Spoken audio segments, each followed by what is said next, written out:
integrei um grupo de 36 profissionais de saúde, médicos e investigadores, a trabalhar nos Estados Unidos, Itália, Espanha, Reino Unido, Alemanha, países nórdicos e ainda um especialista de Hong Kong.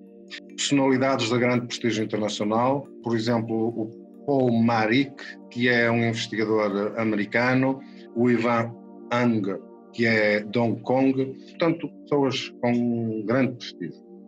O que é que tem feito este grupo?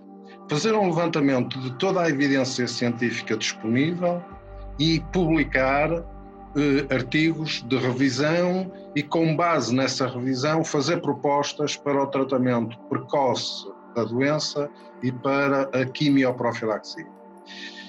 Também estudar as fases de evolução da doença e também publicar artigos de modo a sistematizar as características desta doença.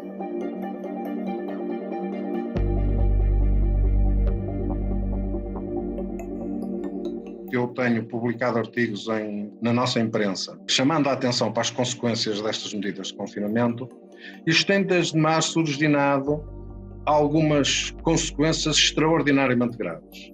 Umas têm a ver com a saúde da população e outras têm a ver com o bem-estar da população. Uma recessão económica de que não há memória no último século. E o desemprego. E a falência daqueles que trabalham por conta própria, e dos empresários em nome individual, e das empresas de restauração, de espetáculos, etc. Ora, em paralelo com a pandemia de Covid-19, nós estejamos já a viver uma nova epidemia, que é a epidemia da fome. Isto é dramático, isto tem consequências brutais na sociedade e tem riscos tremendos para a mesma sociedade, nomeadamente um risco tremendo de conflitualidade. Tenho chamado a atenção para este aspecto ao longo do tempo e é fundamental que ele seja encarado de frente. E isto é acompanhado por um silêncio avassalador, confrangedor dos responsáveis políticos que se recusam a discutir as causas que estão nas medidas adotadas, as causas desta tremenda crise social e que estão totalmente dominados por um unanimismo e um pensamento único que pretende calar todas as abordagens alternativas.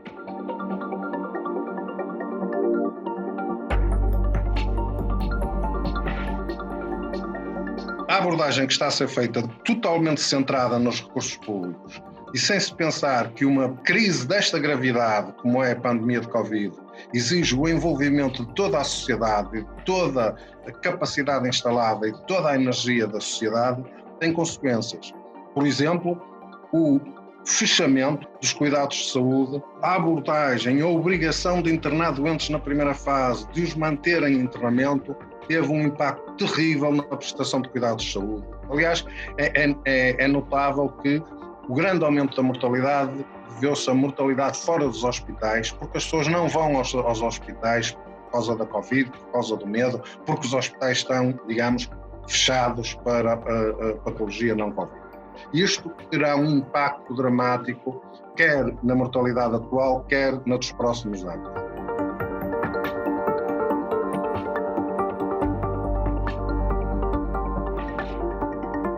A alternativa mais eficaz é fazer a vigilância epidemiológica de modo adequado e maciço, ou seja, utilizar as tecnologias já disponíveis, os testes rápidos de antigênio e testar sistematicamente, repetidamente a população, garantindo que quem testar positivo faz quarentena e lhe são proporcionadas as condições para fazer quarentena, deixando que os outros, solidariamente, tenham uma atividade social produtiva normal e, portanto, que os restaurantes funcionem, que os espetáculos funcionem, que a sociedade funcione e que se possa recuperar desta crise económica dramática em que estamos. Outra alternativa é proposta pelo grupo de investigadores que tenho referido e que é que as autoridades de saúde, em vez de ficarem paradas à espera que a indústria farmacêutica descubra medicamentos e os ponha no mercado a elevado custo, E em vez de continuar a aprovar um medicamento que não tem efeito absolutamente nenhum, como ainda agora se demonstrou num artigo publicado na New England, sejam proativas, vão analisar os dados dos estudos que já estão divulgados e decidam sobre novos medicamentos que podem ser reposicionados, que já estão no mercado, que são seguros, que foram usados milhões de vezes e que podem ser reposicionados para o tratamento da Covid ou para a sua profilaxia.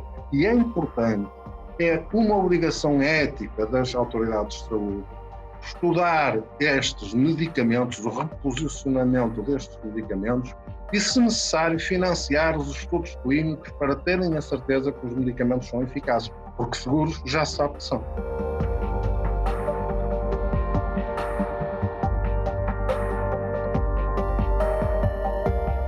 Porque estamos numa fase complicada, é que eu acho que devemos avançar para a testagem sistemática e maciça ou massiva da população. E se o fizermos, temos de monitorizar os resultados. E se os resultados forem idênticos, por exemplo, ao que aconteceu nas semanas a seguir à testagem maciça feita na Eslováquia, que teve um problema, é que só foi feita uma vez e não foi repetida, ou se acontecer o que aconteceu na China e que também está publicado na New England Journal of Medicine, na resposta a um surto novo, em que a testagem com o teste rápido antigénico e a quarentena permitiu controlar completamente e eliminar a transmissão do vírus, se isso se verificar, o que faz sentido é manter a testagem e abrir a sociedade, e abrir os espetáculos, e abrir os restaurantes, e deixar as pessoas viverem, a sociedade viver e trabalhar e produzir, e não só combater eficazmente a pandemia, como aliviar os efeitos adversos das medidas que atualmente estão a ser tomadas para combater.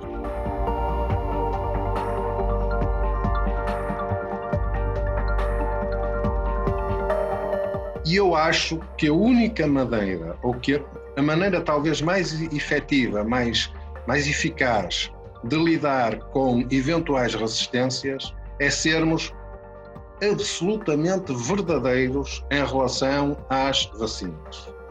Transmitirmos de modo a que todas as pessoas possam compreender toda a informação que vai sendo disponibilizada, explicando exatamente o que é que acontece, o que está a acontecer, se há reações adversas, se não há, quais são, porque é que ocorreram.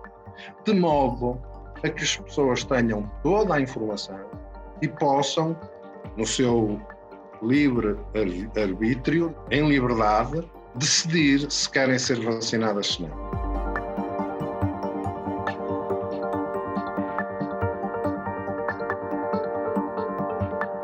Faça pressão para que as autoridades de saúde e os governos decidam fazer não só o possível, mas o que é necessário, e decidam discutir as medidas como testagem sistemática e tratamento precoce e quimioprofilaxia como uma forma de restringir e diminuir a circulação do vírus e, portanto, reduzir substancialmente o número de novos casos.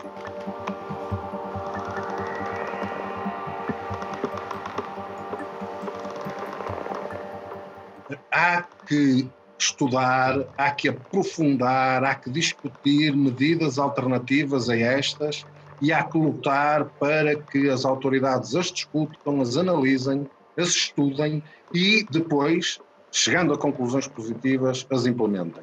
Isto não exige um mês, não exige 3 semanas, isto faz-se rapidamente desde que haja disponibilidade e vontade.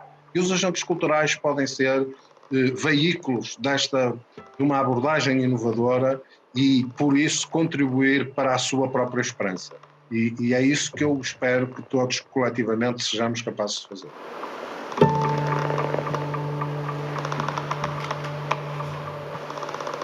Magic Tree.